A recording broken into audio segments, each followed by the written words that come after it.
बिस्मिल्लाहिर्रहमानिर्रहीम। आज हम इक्विलिब्रियम के अंदर जो है दूसरा न्यूमेरिकल देखेंगे। इस न्यूमेरिकल के अंदर जो है three forces are acting on a body in which direction how much the fourth force should be applied so the body is in equilibrium. हमारे पास थ्री फोर्सेस हैं, F1, F2 एंड F3। ये तीन direction में इस body पे लग रही है। हमको मालूम ये करना है F4 वो कौन सी फोर्स हो जो हम इसके ऊपर लगाएं तो ये बॉडी इक्विलिब्रियम कंडीशन में आ जाए।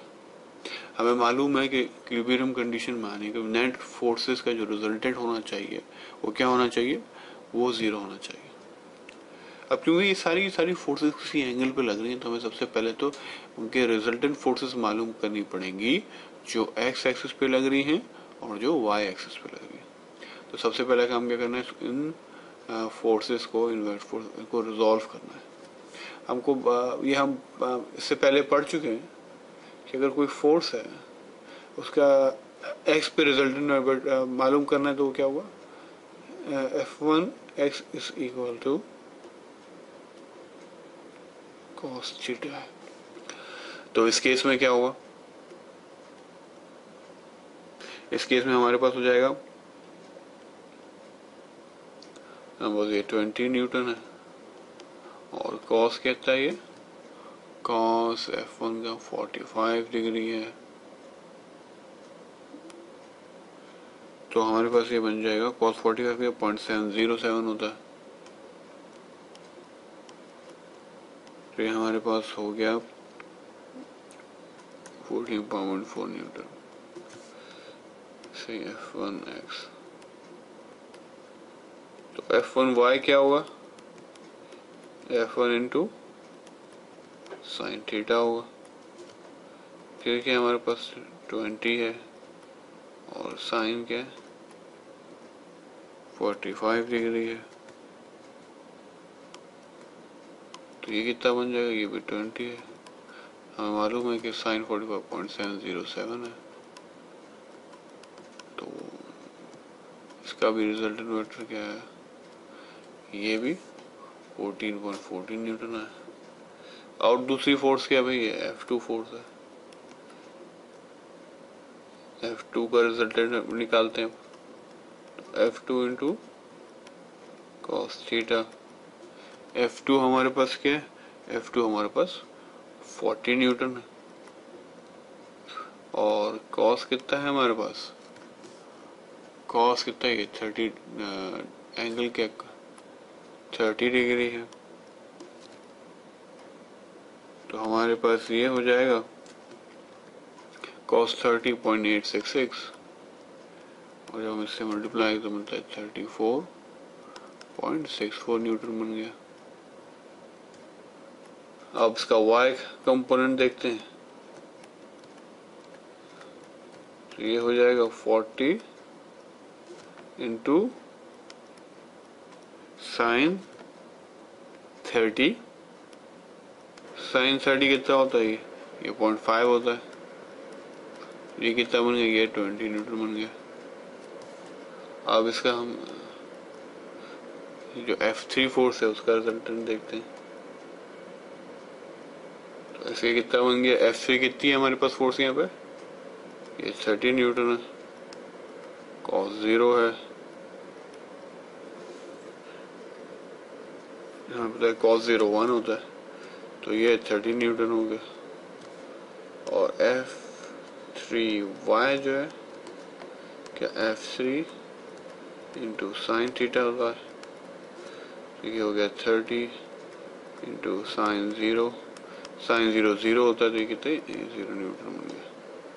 आइए अब देखते हैं कि जो है फर्स्ट कंडीशन ऑफ इक्विलिब्रियम क्या कहती है। फर्स्ट कंडीशन ऑफ इक्विलिब्रियम ये कहती है कि sum of all forces acting along X axis, sum of all forces along Y axis क्या होनी चाहिए, ये जीरो होनी चाहिए। यानी वो सारी फोर्सेस जो एक्स एक्सिस पे लग रही हैं इनको अगर हम सम करें तो उनका नेट रिजल्ट क्या होना चाहिए, जीरो होना चाहिए। और इसी तरह वाई एक्सिस पे सारी फोर्सेस को हम ऐड करें तो उनका रिजल्टेंट क्या होना चाहिए, वो जीरो होना चाहिए। तो ये सिचुएशन कुछ इस तरह बन गई कि जो Fx है ये क्या होगा, ये F1 होगा प्लस F2 होगा प्लस F3 होगा और जो फोर्स हमें मालूम करनी क्या है, F4 वो होगा। तो अगर हम इसको यहाँ पे अगर इसको सब्स्टिट्यूट कर दें वैल्यूज को, F1 हमारे पास 14.14 है और F2 क्या है हमारे पास 34.64 है और क्या है F3x क्या है हमारे पास ये 30 न्यूटन है। अच्छा, ये जितनी भी फोर्सेस लग रही हैं ये अगर हम इनको गौर से देखें तो F2 और F3 क्या है, ये इस क्वाड्रेंट में जहाँ पे दोनों x और y क्या होते हैं, पॉजिटिव होते हैं। F1 फोर्स क्या है, ये x के नेगेटिव क्वाड्रेंट में है, तो उसका मतलब इसका x कंपोनेंट क्या होगा, ये हमारे पास क्या होगा, नेगेटिव होगा। तो F1 क्या है, F1 14.14 है, तो ये इसको हमने इसको यहाँ नेगेटिव कर दिया, प्लस F4 हमको मालूम नहीं है और उसका सम क्या होना चाहिए, 0 होना चाहिए। तो ये हो क्या जाएगा, अब अगर हम इसको अब रिजॉल्व करेंगे तो ये हमारे पास आना चाहिए,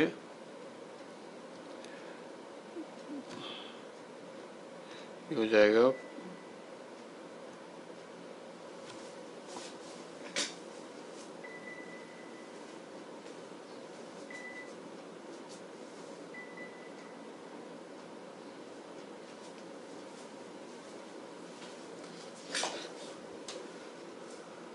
तो हमारे पास ये हो जाएगा 50.54 क्योंकि सम टोटल का क्या 0 प्लस F4x सॉरी, ये F1x है, ये F2x है, ये F3x है और ये F4x है। तो अगर हम इसको आप रिजॉल्व करें तो ये F4x क्या बनेगा, ये बनेगा 50.54। चलिए अब हम इसका देखते हैं सेकंड कंडीशन ऑफ इक्विलिब्रियम के F sum all y forces के कंपोनेंट जो है उनको हम ऐड करते हैं, तो क्या ये F1y plus F2y plus F3y और क्या F4y,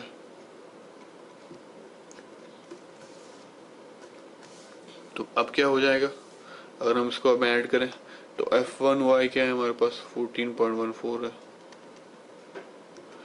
ये ऊपर की तरफ है ना, पॉजिटिव क्वाड्रेंट में। ये नेगेटिव क्वाड्रेंट होंगे y एक्सिस के, है ना, नेगेटिव वैल्यूज होंगी y की साइड पे नीचे की तरफ, और ऊपर की तरफ क्या होंगी, पॉजिटिव होंगी। अच्छा, फिर F2y क्या है, F2y 20 न्यूटन है। F3y क्या है, F3y 0 है और फिर ये F4 है, F4y। तो ये हमारे पास बन गया, हम इसको ऐसे लिख सकते हैं कि ये वो 0 हो गया इक्वल टू 34.14 प्लस F4y। तो ये विच इम्प्लाइज कि F4y क्या होगा -30, मतलब इस वैल्यू को जब इक्वल के इस तरफ लेके जाएंगे तो क्या ये नेगेटिव हो जाएगी, -34.14 न्यूटन। तो ये हमारे पास हमारी फोर्स का y कंपोनेंट आ गया F4 और ये हमारे पास x कंपोनेंट आ गया। अब हमें मालूम है कि हमने स्केलर्स एंड वेक्टर्स में पढ़ा था कि जो है किसी फोर्स का अगर हम मैग्नीट्यूड निकालना होता है तो क्या होता है, वो उनकी फोर्सेस का x और y फोर्सेस का स्क्वायर का स्क्वायर सम ऑफ स्क्वायर्स का स्क्वायर रूट होता है। यानी ये होता है आपका ऐसे कि अगर वो फोर्स है तो मैग्नीट्यूड मालूम करना है तो क्या होगा, ये f कंपोनेंट का स्क्वायर और y कंपोनेंट का स्क्वायर और ये स्क्वायर रूट है। और इसी तरीके से क्योंकि दोनों फोर्सेस नेगेटिव है, इसका मतलब है ये हमारे फोर्थ क्वाड्रेंट यानी बिल्कुल इस साइड पे मौजूद है। और इसको ऐसे कर लें कि भाई समहाउ कोई फोर्स लग रही है इस तरीके से थे, तो क्या बनता है हमारा ये क्या एंगल है, सही है। तो इसको थीटा मालूम करने के लिए क्या करेंगे, ये होगा Fy ओवर Fx। तो आइए अब जरा इसके अंदर जो है ये वैल्यूज डाल के हम कैलकुलेट कर लेते हैं।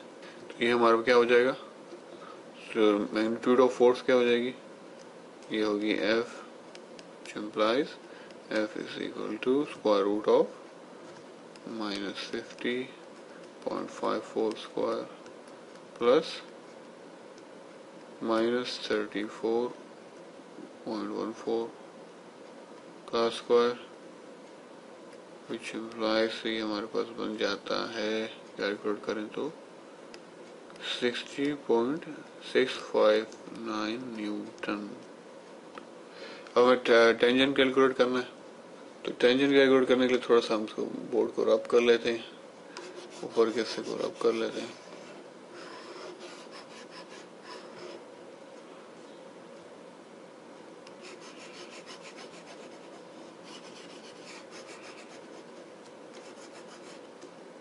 टेंजेंट कैसे कैलकुलेट होगा, ये होगा tan इनवर्स fy और fx, तो हमारे पास fy क्या माइनस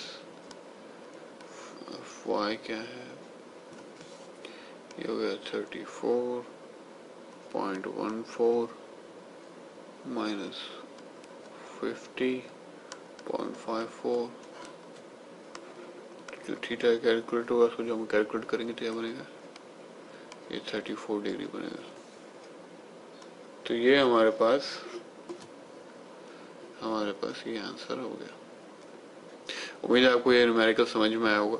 अब इस न्यूमेरिकल्स में जो चीज देखने की है कि इसमें जो है रेजोल्यूशन ऑफ वेक्टर्स आ रहा है, स्केलर्स वेक्टर्स की कई चीजें आ रही, तो बेहतर है कि दूसरे न्यूमेरिकल्स देखने से पहले बेहतर है आप स्केलर्स वेक्टर्स को रिव्यू कर लें।